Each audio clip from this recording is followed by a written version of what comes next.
సంగారెడ్డిలోని కార్యకర్తల సమావేశంలో TPCC working president Jaggareddy ఆసక్తికర వ్యాఖ్యలు చేశారు. వచ్చే ఎన్నికల్లో తాను ఎమ్మెల్యేగా పోటీ చేయనని అన్నారు. తన భార్య నిర్మలనే సంగారెడ్డి నుంచి పోటీ చేస్తారని జగ్గారెడ్డి చెప్పారు.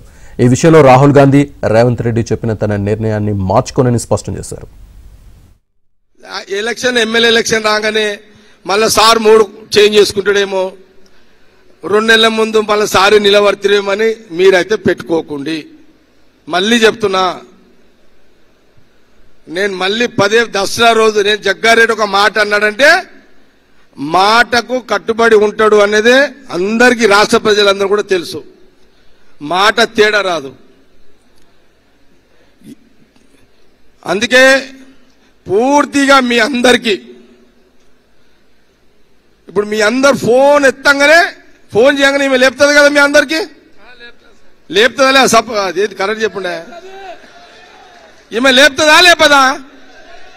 అచ్చా, నేను లేపుతానా లేపనా అది చెప్పండి. క్లారిటీ ఉంది కదా? అందుకే అసలు పూర్తి అర్హతలు ఈమెకే ఉన్నాయి. రేపు ఎమ్మెల్యే క్యాండిడేట్ గా, ఎమ్మెల్యేగా ఇక ఏం డౌట్ లేదుగా.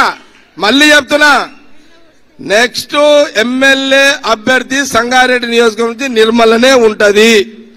మళ్ళీ చెప్తున్నా, ఇంకా 3 ఏళ్ళు ఉండవచ్చు. అయినా సరే 1-2 నెలల ముందు లేదు సీఎం రేవంత్ రెడ్డి పిలిచి లేదా రాహుల్ గాంధీ పిలిచి నువ్వు పోటీ చేయని చెప్తే మళ్ళా సార్ చేంజ్ అవుతాడని అయితే మీరు కలలు అనుకోకండి.